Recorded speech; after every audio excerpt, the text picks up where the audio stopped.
Loren Long, the illustrator of Love, and I sat down and we were talking about each little vignette in the book.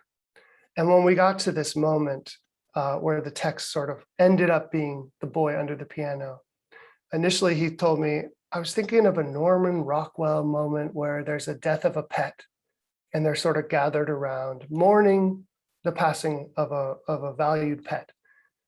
And I was like, oh yeah, that could be good. But then I had this instinct to ask them, what would you do if you could do anything in this moment? And I remember we were sitting at lunch in Atlanta at a conference, and he paused for a very long time. And then he looked up at me with this look of like pure honesty. And he said, alcohol has really harmed my family. There's a lot of problems that have come from that. And when I think of this text, I think of that part of my family. And he said, I just don't know if we can do that in a picture book. And I was like, I don't think we can either, but let's try. So that is why there is an empty tumbler on top of the piano, suggesting that perhaps the father had been drinking. And here's what I think is important about that.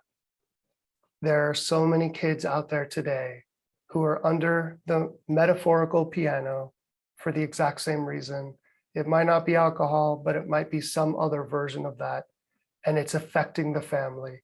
And that is a diversity that we don't often talk about, is that so many kids have trauma in their family lives caused from substance abuse. So that was part of what we wanted to sort of suggest in there. Now we tried to make it quiet because some kids don't even notice that. And that's okay too. That's not their entry point into the story. But some older kids feel seen and some older kids ask questions. And I think that layer needs to be there too.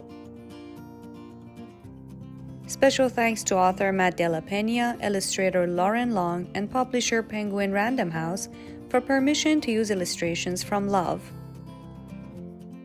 This author interview was produced through a partnership of the National Education Association and WETA. For more author interviews, please visit colorincolorado.org.